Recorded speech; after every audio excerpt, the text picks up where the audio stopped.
오늘 같이 보실 하나님 말씀은 시편, 구약성경 시편 40편 12절에서 17절까지 보시도록 하시겠습니다. 제가 가진 성경으로 구약성경 831쪽에 있습니다. 시편 40편 12절에서 17절까지입니다. 제가 봉독해 드리겠습니다. 수많은 재앙이 나를 둘러싸고 나의 죄악이 나를 덮침으로 우러러 볼 수도 없으며 죄가 나의 머리털보다 많으므로 내가 낙심하였음이니이다. 여호와여 은총을 베푸사 나를 구원하소서. 여호와여 속히 나를 도우소서. 내 생명을 찾아 멸하려 하는 자는 다 수치와 낭패를 당하게 하시며 나의 해를 기뻐하는 자는 다 물러가 욕을 당하게 하소서. 나를 향하여 하하하하 하며 조소하는 자들이 자기 수치로 말미암아 놀라게 하소서. 주를 찾는 자는 다 주 안에서 즐거워하고 기뻐하게 하시며 주의 구원을 사랑하는 자는 항상 말하기를 여호와는 위대하시다 하게 하소서. 나는 가난하고 궁핍하오나 주께서는 나를 생각하시오니 주는 나의 도움이시요 나를 건지시는 이시라. 나의 하나님이여 지체하지 마소서. 아멘.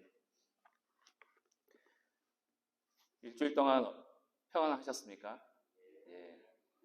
아무 일 없이 또 잘 지내셨으리라고 생각합니다. 여러분 일주일 동안 살아오시면서 마음이 어떠하셨습니까? 저번 주에는 저희가 진정한 예배 이래서 저희가 몇 가지 살펴봤는데 오늘은 이 마음에 관한 문제를 가지고 예배와 연결을 시켜서 한번 생각해 봤으면 좋겠습니다. 저번 주에 하나님이 기뻐하시는 진정한 예배는 예수님이 계시는 예배, 그렇죠? 즉 성교적 예배, 하나님의 성교, 하나님의 영광을 나타내는, 그리고 매일 삶 속에서 하나님을 인정하는 예배, 그리고 하나님을 닮아가는 예배라고 저희들이 지난주에는 살펴봤습니다. 하지만요 여러분, 솔직히 지난 일주일 동안 살펴보시면서 딱 주일날 설교 듣고 나서 월요일부터 진정한 예배가 시작되셔야 되는데, 하나님 성교적인 예배, 매일매일 삶 속에서 하나님을 체험하고 감사하는 예배, 그리고 매일매일 삶 속에서 예수님을 닮아가는 예배가 매일매일 삶 속에서 일주일 동안 했다라고 생각하시는 분, 다 손을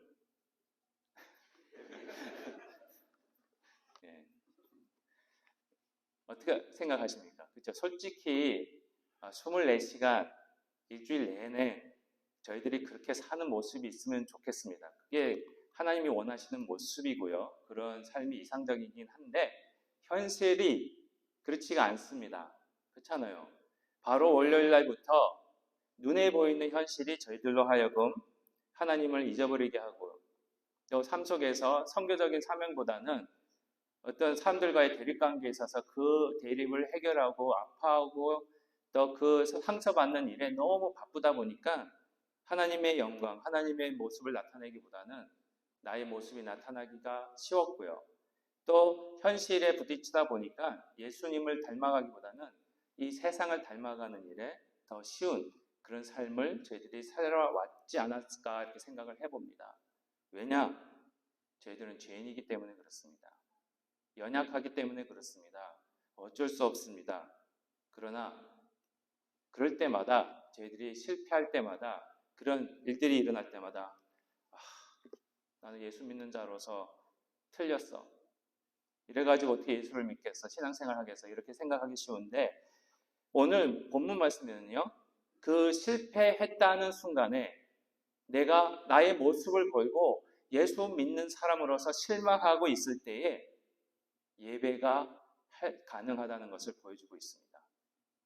그 실패하는 순간, 또 실망하는 순간 하나님 앞에서 내가 예수님을 닮아야 되는데 세상을 닮아가고 있는 모습을 보고 그 모습이 느껴지는 순간, 그 순간이 저희가 하나님께 예배하는 시간이 되어질 수 있다는 것을 오늘 말씀에서 저희들에게 보여주고 계십니다. 저번 주에도 저희가 하나님은 번제와 속죄제를 원하지 않으신다 그러면서 예수님이 없는 예배는 종교 행사에 끝난다고 말씀을 드렸습니다. 오늘도 시편 51편 16절부터 17절을 보시면은 이런 말씀이 있으십니다. 주께서 제사를 기뻐하지 아니하시나니 똑같은 말씀이 나옵니다. 그렇지 아니하면 내가 드렸을 것이라. 주는 번제를 기뻐하지 아니하시나이다. 하나님께서 구하시는 제사는 상한 심령이라. 하나님이여 상하고 통회하는 마음을 주께서 멸시하지 아니하시리이다. 오늘도요. 오늘 17절에 보시면은 시편 51편 17절에 하나님께서 구하시는 제사는 상한 심령이고 상하고 통회하는 마음을 하나님이 멸시하지 않으시고 그 모습을 예배로 받으신다는 겁니다. 저번 주에는 예수님이 없으면 종교 행사로 끝난다고 말씀드렸습니다. 오늘은요, 이 통회하는 마음, 상한 마음이 없으면 종교 행사에 끝날 수밖에 없습니다. 말씀을 드리지만 저희는 종교 행사를 위해서 모인 자들이 절대로 아닙니다. 혹시라도 이 예배가 종교 행사로 끝나버리면요, 저희 여기 모일 필요가 없습니다. 왜요? 하나님이 안 받으시는 예배 왜 하고 앉아 있습니까? 이 좋은 날씨에 나가서 놀지요. 그렇죠? 하나님이 받으시는 예배. 또 이 예배를 통해서 내일부터 시작될 진짜 예배를 하나님이 받으시길 원하시는데 그 예배가 어떤 예배냐? 오늘은 시편 40편 12절부터 17절까지는 이 상한 마음의 예배입니다. 이 상한 마음의 예배. 우리는 연약해서 죄를 지을 수밖에 없습니다. 실패하는 사람들일 수밖에 없습니다. 그러나 실패하고 연약한 모습이 나타날 때마다 하나님이 기뻐하시는 예배가 가능하다는 거예요. 좀 이상하게 들릴 수 있습니다. 우리가 완벽해야지 하나님이 기뻐하시는 거 아닌가? 아닙니다. 완벽했으면 예수님이 이 땅에 오시지도 않죠. 저희들이 실패하는 인생이기 때문에 상처받는 인생이기 때문에 마음에 너무나 큰 상처들이 있기 때문에 그런 마음을 통해서 하나님이 예배를 받기를 원하시고 계신다는 겁니다. 그럼 오늘 시편 51편에서도 말씀하셨고 40편에서도 말씀하고 계시는 그럼 상한 마음의 예배가 뭔가? 상한 마음이 어떤 마음인가? 그것은 곧 회개하는 마음입니다. 회개하는 마음이요. 상한 마음입니다. 그러면 회개하는 마음이 뭔가? 회개는요. 말이 아니라 삶입니다. 행입니다. 오늘 구체적으로 시편 40편 12절부터 17절을 통해서 과연 회개가 무엇인지, 회개하는 마음이 무엇인지, 그리고 상한 마음이 무엇인지를 다시 한번 살펴보면서 정말 하나님께서 기뻐하시는 종교 행사가 아니라 참된 예배, 살아있는 예배가 될 수 있는 저와 여러분의 삶이 되기를 주님의 이름으로 축복드립니다. 첫 번째는요. 그러면 상한 마음이 뭐냐? 회개하는 마음이 뭐냐? 하나님의 은혜를 바라는 마음입니다. 하나님의 은혜를 바라는 행입니다. 오늘 시편 40편 12절과 13절에 보시면 이런 말씀이 있습니다. 수많은 재앙이 나를 둘러싸고 나의 죄악이 나를 덮침으로 우러러 볼 수도 없으며 죄가 나의 머리털보다 많으므로 내가 낙심하였음이니라. 여호와여 은총을 베푸사 나를 구원하소서. 여호와여 속히 나를 도우소서. 이 시편 40편 기자가 가만히 보니까 11절까지는 좋았어요. 그렇죠? 예배했습니다. 은혜 받았습니다. 근데 갑자기 죄의 모습이 보이기 시작하는 거예요. 우리의 삶이 그렇습니다. 여러분들 솔직히 은혜 받으실 때에 내가 오늘 진짜 은혜 많이 받았다 하실 때에 조심하셔야 됩니다. 왜냐하면 악한 영들이 마귀가 가만히 안 있습니다. 그래서 그 은혜가 쏟아지게 하려고 막 유혹을 합니다. 저번 금요일날에도 말씀드렸죠. 기도원에서 철학기도 하고 내려오시는 분들이 그 차에 운행하는 봉고차에 더 좋은 자리 잡겠다고 싸우는 모습 말씀드렸습니다. 그게 연약한 모습이에요. 그게 욕심이 생겨버리는 거예요. 더 좋은 자리. 솔직히 은혜 받았으면 더 좋은 자리를 남한테 양보해야 하는 것이 진짜 그 모습의 은혜 받은 모습의 결과인데 저희들의 모습은요. 은혜 받고 나온 거하고 세상하고 다르다는 거예요. 그리고 저번에도 금요일날도 말씀드렸지만 은혜 받고 예배 잘하고 내려갔는데 갑자기 교회 파킹란스에서 접촉사고가 나. 옆에 장로님하고 장로님이랑 집사님이랑 접촉사고가 나면 어떻게 되겠습니까? 그렇다고 일부러 실험해보지는 하지 마십시오. 일부러 요번에 나가면서 한번 해봐야지. 이러면 뭐 장로님처럼 일부러 가셔가지고 받고 이러지 마십시오. 그러시라는 거 아닙니다. 그렇죠? 저희들은 그런 연약한 존재입니다. 시편 기자가 은혜 받고 나서 딱 보니까 내 삶에 너무 재앙이 많은 거예요. 상처받는 일이 너무 많은 거예요. 교회 안에서 상처받고요. 친구한테서 상처받고요. 부모님한테서 상처받고요. 내 이웃한테서 상처받는 일들이 너무 많은 거예요. 그게 재앙입니다. 그리고 나의 죄악이 너무 넘쳐나는 것을 느끼게 됩니다. 깨닫게 됩니다. 나의 머리털보다도 더 많은 죄가 나를 덮고 있다고 오늘 12절에서 고백하고 있습니다. 그랬을 때 누굴 찾아가겠습니까? 여러분들, 똑같이 병이 있습니다. 똑같이 병이 있는데 누가 의사를 찾아가겠습니까? 자기가 병이 있다고 깨달은 사람이 찾아가겠습니까? 나는 아직도 건강하다고 생각하시는 분이 의사를 찾아가겠습니까? 어떤 분이시겠습니까? 그렇죠? 똑같이 병이 있는데 내가 병이 있구나라고 생각하시는 분이 병원을 찾아가고 의사를 찾아갑니다. 병은 있는데 내가 아직도 건강하다라고 생각하면 의사를 안 찾아가요. 똑같습니다. 똑같은 죄인인데 내가 죄가 있구나라고 생각하시는 분들은 예수님을 찾아갑니다. 근데 내가 아직도 건강하다, 나는 의인이다, 죄가 없어 라는 분은 예수님을 안 찾아갑니다. 오늘 시편 기자는 딱 보니까 그걸 발견한 거예요. 내가 죄인이구나. 내가 연약하구나. 내가 맨날 실패하구나. 내가 은혜 받고 나왔다고 하는데 왜 파킹란에서 왜 장로님이 내 차를 박았다고 멱살을 잡고 싸웠을까? 내가 은혜 받았다고 하는데 내 차를 박은 분을 용서하고 보냈어야 되는데 왜 멱살을 잡고 그 처음 나오신 분을 그렇게 상처를 줬을까? 내 죄가 보이는 거예요. 나의 모습인 거예요. 그렇죠? 설교하다가 상처 주고 목사라는 자가 잘못해서 상처 주고 너무너무 많은 거예요. 저도 사람이기 때문에. 그럴 때 시편 기자가 하나님께 찾아갑니다. 하나님의 은혜를 바라는 거예요. 하나님의 은총은 은총은 끝이 없으시기 때문에 나를 이 죄를 용서하시고 나를 구원해 주십시오라고 고백하는 겁니다. 시편 51편 1절에서 3절에서도 똑같이 말씀하고 계십니다. 하나님이여 주의 인자를 따라 내게 은혜를 베푸시며 주의 많은 긍휼을 따라 내 죄악을 지워 주소서. 나의 죄악을 말갛게 씻으시며 나의 죄를 깨끗이 제하소서. 무릇 나는 내 죄가를 아오니 내 죄가 항상 내 앞에 있나이다. 다윗, 성군이라고 말하는 다윗이 밧세바와 우리아의 아내와 죄를 짓고 나서 시편 51편을 짓고 회개하는 장면입니다. 내 죄가 항상 내 앞에 있습니다. 주의 인자를 따라서 주의 은혜를 베푸시고 나에게 긍휼을 베풀어서 나의 죄를 용서하여 주시옵소서. 그 은혜를 바라는 겁니다. 하나님은 그 은혜가 끝이 없으시고 자비가 풍부하시며 사랑이 끝이 없으시다는 것을 알기 때문에 하나님께로 나아가는 겁니다. 그것이 바로 탕자의 마음이었습니다. 상한 마음 생겨버리는 거예요. 깨달으니까 이제 아버지께로 돌아가자 이렇게 생각하는 겁니다. 누가복음 15장 17절에서 18절에 이런 말씀이 있습니다. 이에 스스로 돌이켜 이르되 내 아버지에게는 양식이 풍족한 품꾼이 얼마나 많은가. 나는 여기서 주려 죽는구나. 내가 일어나 아버지께 가서 이르기를 아버지 내가 하늘과 아버지께 죄를 지었사오니.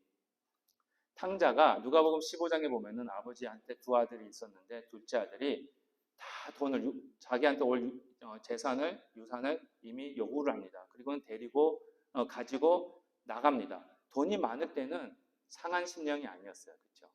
돈이 없어지고 나니까 상처받기 시작합니다. 친구들의 배신.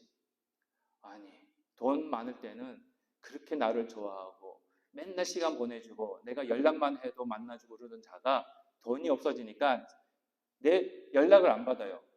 혹시 그런 경험 해보신 적 있으세요? 만나고 싶어도 안 만나주는 거예요. 친구의 배신, 그렇죠? 내 형제의 배신. 그러니까 마음이 막 상해버리는 거예요. 그리고 딱 제정신이 들으니까 내가 여기서 뭐 하고 있나? 내가 왜 아버지를 떠났지? 이 아버지 집을 떠나서 내가 지금 무슨 고생을 하고 있나? 제정신이 든 겁니다. 상한 심령이 생겨버리는 거예요. 그러니까 아버지 생각이 나서 돌아갑니다. 그때 아버지가 받아주시는 그 모습, 그렇죠? 그러니까 상한 심령이라는 게 회개한다는 것이 바로 그겁니다. 나는 하나님의 은혜가 필요한 자다. 나는 연약한 자이기 때문에, 나는 실패하는 자이기 때문에, 나는 하나님의 집을 떠난 자이기 때문에 나는 하나님의 은혜가, 하나님의 사랑이, 그리고 하나님께로 돌아가는 그 길이 필요하다라고 생각하고 주님께로 나와 예배하는 겁니다.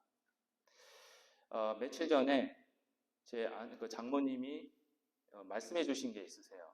어느 방송을 보시는데 그 기독교 방송인데 어떤 어머님이 그 따님이 암에 걸려서 일찍 돌아가신 그 어머님을 인터뷰하면서 다큐멘터리로 만든 그걸 보셨다면서 말씀을 하시더라고요. 그래서 결론적으로 이렇게 말씀을 하십니다. 그 프로그램에서 한 결론을 이제 전달을 이렇게 말씀을 해주시더라고요. 그래서 너무 마음에 와닿아서 그 말씀이 우리 하나님 마음이 아닌가 이렇게 생각을 해봤습니다. 한번 생각해 보십시오. 부모를 잃은 자녀들을 뭐라고 부릅니까? 부모를 잃은 자녀들, 고아. 그 다음에 아내를 잃어버린 남편을 뭐라고 부릅니까? 호라비. 그 다음에 남편을 잃어버린 아내분들을 뭐라고 부릅니까? 가부. 그러면은 자녀를 잃어버린 부모님은 뭐라고 부릅니까? 없지요. 왜 없는지 압니까? 왜 없는지 아십니까? 그 아픈 심정을 한 단어로 표현할 수가 없기 때문에 그렇습니다. 그게 부모의 심정이에요. 자녀를 잃어버린 부모의 위치는 그 어떤 단어로도 표현이 할 수가 없는 거예요. 상한 마음을 가진 자들이 하나님 보시기에는 그런 마음이라는 거예요. 표현할 수가 없어요. 하나님의 집을 떠난 이 탕자가 그 아버지가 성 밖에 나가서 매일매일 아들을 기다리는 그 마음. 그랬을 때 말할 수 없는 고통을 참고 기다리던 하나님께서 한 죄인이 돌아오니까 여러분 말할 수 없는 고통에서 그 고통이 얘가 죽은 줄 알았는데 살아 돌아왔어요. 그러면은 기쁨이 어떻게 했습니까? 말할 수 없는 고통이 뭘로 변하겠습니까? 말할 수 없는 기쁨으로 변해버리는 거예요. 그래서 잔치를 막 여니까 큰 아들이 와서 왜 그럽니까? 왜 아버지를 무시하고 아버지를 떠났던 자가 돌아왔는데 왜 이렇게 기뻐하면서 잔치를 베풀어 주십니까? 그러니까 그 아버지가 하는 말이 얘야 얘는 죽었다 살아났다. 다시 말씀드리면요. 내가 형용할 수 없는 그 고통에 들어갔다가 너무나도 말할 수 없는 기쁨을 얻었다. 그러니 나와 같이 기뻐할 수는 없니? 그거예요. 여러분들, 저희는 하나님으로부터 멀어졌던 자들이었습니다. 우리를 잃어버린 그 하나님의 심정이 얼마나 단 단어로 표현할 수 없는 그 너무나도 아픈 심정이셨습니다. 근데 상한 마음으로 우리가 그 모습으로 탕자가 왔을 때에 하나님이 얼마나 기뻐하시겠습니까? 그게 예배입니다. 말할 수 없는 고통을 너무나 형용할 수 없는 기쁨으로 바꿔드리는 거. 오늘 아버지 날입니다. 그렇죠? 그게 아버지의 마음입니다. 그게 효도거든요. 아버지 주일을 맞아서 우리 하나님께 효도 한번 합시다. 상한 마음으로 그냥 있는 모습 그대로 하나님을 찾으십시오. 하나님, 내가 여기 있습니다. 그때 하나님이 형용할 수 없는 기쁨으로 너무 잘 왔다. 너를 찾고 있었어. 그게 상한 마음을 가진 자. 회개한다는 것이 돌아간다는 의미잖아요. 그렇죠? 그랬을 때 하나님 밖에는 나에게 사랑을 베푸실 자가 없습니다. 라고 고백하는 것. 그 마음으로 돌아왔을 때 하나님이 그 모습을 통해서 기쁘게 영광 받으시고 그랬을 때 기쁜 예배가 이루어진다는 겁니다. 두 번째입니다. 두 번째는 하나님 우리의 상한 마음이 뭐냐? 회개하는 마음이 뭐냐? 하나님의 용서와 승리를 바라는 마음입니다. 오늘 13절에 보시면요. 여호와여 은총을 베푸사 나를 구원하소서. 여호와여 속히 나를 도우소서. 암에 걸린 자는 암 전문의를 찾아갑니다. 그렇죠? 암에 걸리신 분이 소아과를 갈 수는 없습니다. 암 걸리신 분이 이비인후과를 갈 수는 없습니다. 잘못 찾아가는 거죠. 그렇죠? 상한 마음을 가진 자가 이 세상을 찾아갈 수는 없습니다. 왜냐? 세상에서는요. 저희들의 상한 마음을 치료할 수 있는 방법이 없습니다. 오직 하나님밖에는 그 상한 마음을 치료하실 수밖에 없기 때문에 바로 전문의를 찾아가셔야 돼요. 이 세상에 상식적으로 봐도 감기 걸렸는데 암 전문의를 찾아가지를 않습니다. 그렇죠? 상식적으로 봐도 뼈가 부러졌는데 내과 의사를 찾아가지를 않습니다. 그런데요, 세상 사람들은요, 내 마음이 상처를 받았는데 엉뚱한 데를 찾아가요. 세상을 찾아갑니다. 그러니까 상처가 더 커져요. 더 골마요. 올바로 치료가 안 되니까. 그렇죠? 오직 올바른 우리의 마음을 치료하시고 우리의 죄를 해결하실 분, 우리 하나님밖에는, 예수 그리스도밖에는 없다는 거. 그래서 그분께로 찾아갈 때에 찾아가는 마음이 뭡니까? 오직 예수님밖에는 나의 죄를 씻고 용서해 주실 분이 없습니다. 라고 고백하는 마음입니다. 시편 51편 7절에 이런 말씀이 있습니다. 우슬초로 나를 정결하게 하소서. 내가 정하리이다. 나의 죄를 씻어주소서. 내가 눈보다 희리이다. 여기서 죄를 씻는 도구가 뭡니까? 우슬초입니다. 기억하십시오. 레위기 14장 6절에서 7절입니다. 다른 새는 산채로 가져다가 백항목과 홍색실과 우슬초와 함께 가져다가 흐르는 물 위에서 잡은 새의 피를 씻어 나병에서 정결함을 받을 자에게 7번 뿌려 정하다 하고, 나병 환자를 정하게 하는, 그리고 그 피를 뿌리는, 그 뿌리기 위해서 사용되어지는 도구가 뭡니까? 여기서 우슬초입니다. 그러니까 여기까지 보면 우슬초가 뭐에 쓰이지요? 정결하게 하는, 죄를 용서하게 하고 부정한 것을 씻게 하는 그 모습을 보여주고 계십니다.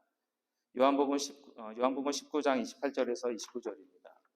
그 후에 예수께서 이 모든 일이 이미 이루어진 줄 아시고 성경을 응하게 하려 하사 이르시되 내가 목마르다 하시니 거기 신 포도주가 가득히 담긴 그릇이 있는지라. 사람들이 신 포도주를 적신 해면은 우슬초에 매어 예수의 입에 대니. 예수님이 십자가에 달리셨습니다. 모든 죄를 지고, 그리고 때가 되면 이제 성경이 다 이루어짐을 아시고, 그러니까 구원이 완성됨을 아시고 부르십니다. 이제 우슬초로 나를 정결케 하라. 우슬초를 받으세요. 그럴 뿐이 아닌데, 여러분과 저의 죄를 가지고 우리가 우슬초로 인해서 정결함을 받아야 할 대상인데, 예수님이 여러분과 나를 대신해서 십자가 위에서 올라가셔서 그 우슬초로부터 정결함을 받는 그 행위를 행하고 계시다는 거예요. 이걸 통해서 예수 그리스도 안에 있는 자들에게는 정죄함이 없게 하시는 하나님의 은혜가 있습니다. 또한 상한 심령은 그걸 아는 거예요. 또 상한 심령은 승리입니다. 승리라는 게 뭔지 아십니까? 오늘 시편 40편 14절과 15절에 보시면 이런 말씀이 있습니다. 내 생명을 찾아 멸하라 하는 자는 다 수치와 낭패를 당하게 하시며 나의 해를 기뻐하는 자는 다 물러가 욕을 당하게 하소서. 나를 향하여 하하하하 하며 조소하는 자들이 자기 수치로 말미암아 놀라게 하소서. 시편 기자가 여기서 나의 생명을 찾는 자, 나를 조롱하는 자, 나를 놀리는 자를 하나님 그를 복수해 주십시오. 원수를 갚아 주십시오라는 의미입니다. 그래서 수치와 낭패를 당하게 하시고 욕을 당하게 하여 주시옵소서라고 하는 겁니다. 그랬을 때에 나한테 상처 준 자들, 하나님 저 새언약교회 현 목사가 나한테 상처 줬습니다. 현 목사가 저주받게 해주십시오 라고 기도하라는 거 아닙니다. 기도하지 마십시오. 축복해 주십시오. 왜 저를 상처받았다고 하나님 너무 싫습니다. 저 인간 그림자도 보기 싫습니다. 등도 보기 싫습니다. 안 보게 제발 좀 저기 다른 데로 이사 가게끔 만들어 주십시오. 그렇게 기도하지 마십시오. 승리는요, 그가 잘못되는 게 아니라 나의 상처가 치료되어지는 겁니다. 진정한 승리는요, 나의 상처로 인해서 그를 저주하는 것이 아니라 나의 상처가 치료가 돼서 그를 용서하는 것이 진정한 승리입니다. 그 승리를 해주시는 겁니다. 그래서 로마서 12장 19절에서 21절에 이런 말씀이 있습니다. 내 사랑하는 자들아 너희가 친히 원수를 갚지 말고 하나님의 진노하심에 맡기라. 기록되었을 때 원수 갚는 것은 누구에게 있습니까? 내게 있습니다. 하나님께 있습니다. 하나님께 맡기십시오. 그랬을 때 우리는, 여러분들은 어떤 반응을 보이셔야 됩니까? 너희 원수가 줄이거든 먹이고 너희 원수가 목마르거든 마시게 하라. 그리함으로 내가 숯불을 그 머리에 쌓아 놓으리라. 이게 무슨 뜻이에요? 숯불이 내 머리에 있으면 어떻게 됩니까? 얼굴이 화끈화끈되잖아요. 내 원수, 저 사람이 나를 미워하고 나를 해칠 것 같은데 오히려 밥을 주고 먹여주고 먹을 거 주고 마실 거 주고 입혀주니까 얼굴이 화끈되는 거예요. 그게 무슨 의미입니까? 부끄러워하는 거예요. 미안해하는 겁니다. 그게 사람 성품이에요. 지는 것이 이기는 겁니다. 그렇죠? 정말 그 나의 원수가 나의 앞에서 부끄러움을 당하게 하기 위해서는요, 잘해주십시오. 근데 그게 힘들어요. 안 되죠. 왜? 잘해주면 잘해줄수록 내 상처가 더 아프기 때문에. 그런데 여러분 한번 생각해 보십시오. 이 상처가 났습니다. 여기 위에 있는 피부가 벗겨졌어요. 속살이 나왔어요. 근데 그걸 어떻게 하세요, 여러분? 다쳤어요. 아니면 이렇게 요리하시다가 칼에 이렇게 베셨어요. 그러면은 거기다가 어떻게 하십니까, 여러분? 약을 발라야죠. 약을 바르는데 약 바르자마자 약 바를 때 순간에 어떻습니까? 그 기분이. 예? 아프지요. 아프지요. 안 아픈 거 아닙니다. 근데 약을 바르셔야 돼요. 약을 안 바르면 어떻게 됩니까? 그 상처가 더 커집니다. 아픕니다. 안 아프다는 거 아닙니다. 나의 원수를 용서하는데 잘해주는데 그가 목이 말라 물 좀 달라고 그러는데 싸다 한번 당해봐요. 그게 인간의 본성이고 그게 더 마음이 시원할 것 같은데, 그리고 오히려 물을 주는 게 나의 상처를 더 아프게 할 수 있는데 막상 주면은 아플 수는 있습니다. 순간적으로. 근데 그것이 나의 상처에 약을 바르는 겁니다. 여러분들을 위해서 이렇게 하라 하시는 거예요. 그 상처가 아물게 하시기 위해서. 그랬을 때 하나님의 승리를 보여주시는 겁니다. 아더 제임스 벨포라는 분이 이런 말을 했습니다. 너희 적에게 줄 수 있는 가장 좋은 것은 용서요. 반대자에게 줄 수 있는 가장 좋은 것은 관용이요. 친구에게 줄 수 있는 가장 좋은 것은 너희 마음이요. 자식에게 줄 수 있는 가장 좋은 것은 모범이다. 이분이 예수 믿는 분인지 아니었는지는 모르겠습니다. 근데 원수에게 가장 좋은 걸 주는 것은 용서라고 했습니다. 반대자에게 줄 수 있는 것은 관용이라고 했습니다. 마음에 상처가 있으면요, 치료를 하셔야 됩니다. 그 치료는요, 우리 하나님으로부터 오는 용서, 그리고 하나님으로부터 오는 승리입니다. 용서가 있을 때에 내가 용서함을 받았기 때문에 용서할 수 있는 거고요. 주기도문에도 있잖아요. 우리가 나에게 잘못한 자를 용서해 준 것 같이 나의 죄를 용서하여 주옵시고. 그것이 상한 자의 마음의 예배입니다. 그 예배를 하나님이 받으신다는 겁니다. 마지막으로는요, 상한 마음이 뭐냐? 회개하는 마음이 뭐냐? 하나님이 주시는 기쁨을 바라는 겁니다. 그랬을 때에 상처가 용서함을 받고 그 상한 마음이 치료함을 받을 때에 여러분들 기분이 어떠세요? 기쁩니다. 즐겁습니다. 그 결과가 나오는 겁니다. 우리의 죄를 용서함 받았을 때 오는 기쁨. 그렇죠? 그래서 16절과 17절에 이런 말씀이 있습니다. 주를 찾는 자는 다 주 안에서 즐거워하고 기뻐하게 하시며 주의 구원을 사랑하는 자는 항상 말하기를 여호와는 위대하시다 하게 하소서. 나는 가난하고 궁핍하오나 주께서는 나를 생각하시오니 주는 나의 도움이시요 나를 건지시는 이시라. 나의 하나님이여 지체하지 마소서. 주를 찾는 자에게, 상한 마음으로 나오는 자에게 뭘 달라고요? 즐거움을, 기쁨을. 나는 가난합니다. 궁핍합니다. 뭡니까? 마음이 가난하다는 거예요. 마태복음 5장에도 그렇죠. 마음이 가난한 자는 복이 있나니 뭐가 그들 거둘 겁니까? 천국이에요. 천국에서 산다는 겁니다. 여러분, 천국에서 살면은 기쁘겠습니까? 슬프겠습니까? 예, 이해합니다. 안 살아보셔가지고 잘 모르시는데 아긴 하는데, 상식적으로 저희가 여러분들이 천국에서 살아보지 않으셨다 해도 상식적으로 이제 천국이라 그러면 기쁨이 충만하시겠습니까? 슬픔이 충만하겠습니까? 그렇죠. 이게 기쁨이에요. 그러니까 마음이 가난한 자는, 상한 마음이 있는 자에게는 하나님의 기쁨이 넘치게 하신다. 그게 진정한 예배가 되기 때문에 그렇습니다. 시편 30편 10절에서 12절에 이런 말씀이 있습니다. 여호와여 들으시고 내게 은혜를 베푸소서. 여호와여 나를 돕는 자가 되소서 하였나이다. 주께서 나의 슬픔이 변하여 뭐가 되게 하셨죠? 춤이 되게 하시며 나의 베옷은 회개할 때 입는 옷입니다. 슬플 때 입는 옷이거든요. 장례식장에서 입는 옷이에요. 그러니까 슬픔의 대명사입니다. 베옷은. 그 슬픔을 벗기고 뭘로요? 기쁨으로 띄우셨나이다. 이는 잠잠하지 아니하고 내 영광으로 주를 찬송하게 하심이니 여호와 나의 하나님이여 내가 주께 영원히 감사하리이다. 빛을 탕감 맡은 자의 기쁨, 그렇죠? 새 생명을 얻은 자의 기쁨.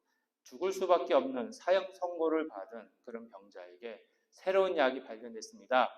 새 약을 먹고 영원히 새로운 병을 고침받고 다시 새 생명을 얻을 수 있습니다 하면 그분에게는 그 새 약이 기쁜 소식이겠습니까? 슬픈 소식이겠습니까? 기쁜 소식이에요. 그 새 약이 있다 나타났다는 발견됐다는 걸 알는 순간 그분은 병이 고침을 받지는 않았지만 마음이 기쁘겠습니까? 슬프겠습니까? 기쁜 거예요. 그 새 약이 뭔지 아십니까? 신약. 신약, 새로운 신자의 약. 저희는 뭡니까? 새로운 언약, 약속. 그렇죠? 이미 여러분들은요, 그 새로운 약을 받으셨습니다. 고칠 수 없는, 그렇죠? 구제불능일 수밖에 없는, 고칠 수 없는 병을 가진 저희들에게 새로운 약을 신약을 주셔서 예수님이 이 땅에 오셔서 새로운 약을 주셔서 이제 이런 병은 이제 문제 없어. 다 고칠 수 있어. 이제 새 생명을 얻을 수 있어. 이제 영원히 살 수 있어. 이렇게 말씀하시는데 기쁘세요? 안 기쁘세요? 안 기쁘신 건데 아직도. 처음부터 다시 해야 되나? 신약인 새 약을 받으셨는데 예수 그리스도가 계시는데 마음이 상한 마음이 그 상한 마음이 있는 자, 병이 있다고 생각하시는 자가 그 새 약을 얼마나 강구하겠습니까? 그렇죠? 그게 예배입니다. 그래서 그 약을 받았을 때에 기뻐하며 즐거워하며 감사하는 모습이 바로 예배라는 거예요. 그래서 하나님이 여러분들에게 향하신 뜻이 계시잖아요. 범사에 감사하라. 쉬지 말고 기도하라. 항상 기뻐하라. 이것이 너희에게 향하신 하나님의 뜻이니라. 시편 51편 10절에서 12절에 이런 말씀이 있습니다. 하나님이여 내 속에 정한 마음을 창조하시고 내 안에 정직한 영을 새롭게 하소서.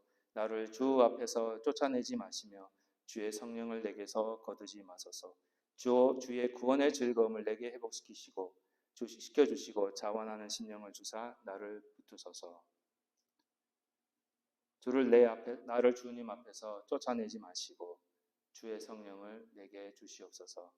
주여 구원의 즐거움 내게 회복시켜 주시고 나에게 정직한 영을 지원하는 성령을 자원하는 성심령을 나에게 주시옵소서. 찬양도 있습니다. 그렇죠?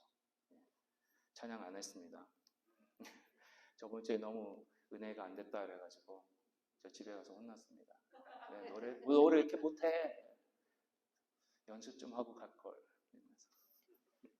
여기서 보시면 진정한 기쁨, 상한 마음을 가진 자가 예배하면서 얻을 수 있는 기쁨은 누구를 통해서 주시느냐? 성령입니다. 성령을 내게서 거두지 마옵소서. 성령이 없으면요 기쁨이 없습니다. 그래서 매일매일 이제부터 내일부터 지금 당장부터 시작입니다. 여러분 성령 충만함을 구하십시오. 성령이 없으면요 예배가 안 됩니다. 성령이 없으면요 감사도 없고요 기쁨도 없습니다. 왜? 저희들은요 너무 이 세상에 빠져 있기 때문에 그렇게 하는 것이 너무 힘이 없어요. 기뻐할 수 있는 힘도 없고 감사할 수 있는 힘도 없고 하나님께로 나아갈 수 있는 힘도 없습니다. 오직 성령의 능력으로만 기뻐할 수 있고 감사할 수 있고 하나님께로 갈 수 있는 이 상한 마음을 가지고 하나님께로 나아갈 수 있는 여러분 마음에 상처 다 있으시잖아요.